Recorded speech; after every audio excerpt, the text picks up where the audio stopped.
kembali dari perubahan-perubahan yang ada di muka bumi, bahwa manusia itu pada dasarnya akan mengalami perubahan seperti perubahan angin. Manusia bisa berubah menjadi muda kembali, bisa dari anak-anak menjadi tua, baik pemikirannya, hatinya, jasadnya, bahkan perilakunya. Ketika dia selalu mengatakan dan bercinta dengan cahaya di atas cahaya, maka semua itu mudah baginya. Begitu juga ketika manusia dicintai oleh cahaya di atas cahaya, memang tidak harus segera dia menikmati sebuah kenikmatan, kesuksesan, kebahagiaan, tapi menunggu perubahan dengan perlahan-lahan, dengan segera, bahkan ada yang berubah dengan secepatnya. Sebuah kota yang ingin berubah dengan praktis itu gampang saja bagi cahaya di atas cahaya. Begitu juga kehidupan anak manusia, menyangkut aspek ekonomi, menyangkut aspek keluarga, menyangkut aspek seni dan sebagainya. Pada dasarnya itu adalah bagian sunnah alam yang telah berjalan dari tahun ke tahun, dari bulan ke bulan. Makanya suatu ketika malaikat bertanya, "Wahai Tuhan, mungkinkah sejarah yang pernah Engkau ceritakan akan kau ulang kembali?"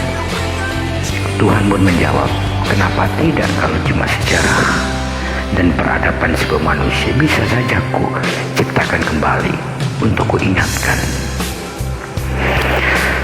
baik itu tentang kebesaran, tentang kerajaan, tentang kenegaraan, tentang cinta, tentang kesenian, tentang alam, bahkan sejarah para nabi pun."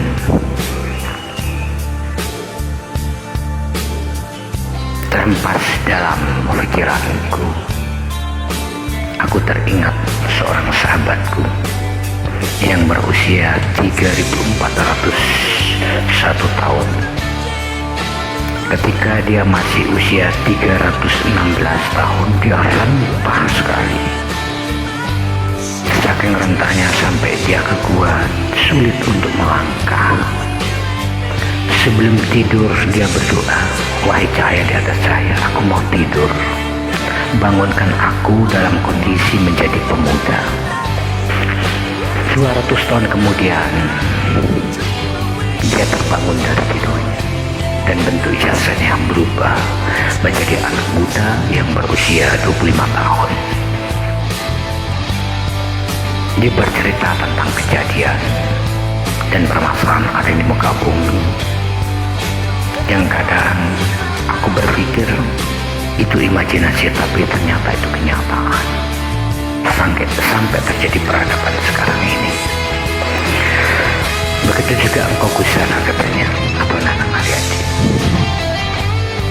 Ketika kau selalu ada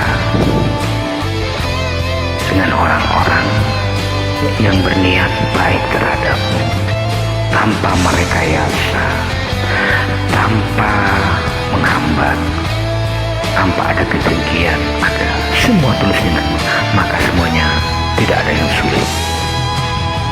Oleh karena itu, sahabat-sahabat, teman-teman, rekan-rekan, marilah kita tanamkan di dalam hati kita kebersihan pikiran, kebersihan permainan, kebersihan di dalam hati nafsu ruh. Kalau tercinta saya, hanya aku dan cahaya di atas cahaya dan sahabat-sahabatku yang tahu akan hal itu. Begitu juga ketika aku berjalan dengan keindahan, maka semua yang kuinginkan baru dalam detak hatiku, jantungku, pikiranku akan berwujud ada. Itu bisa bercahaya di atas cahaya, kun fayakun, jadilah maka jadilah. Semua yang sahabat-sahabat hajatkan, saudaraku, teman-temanku, terkabul. Demikian dariku, Gusar Nanang Haryadi, Malang, 31 Juli.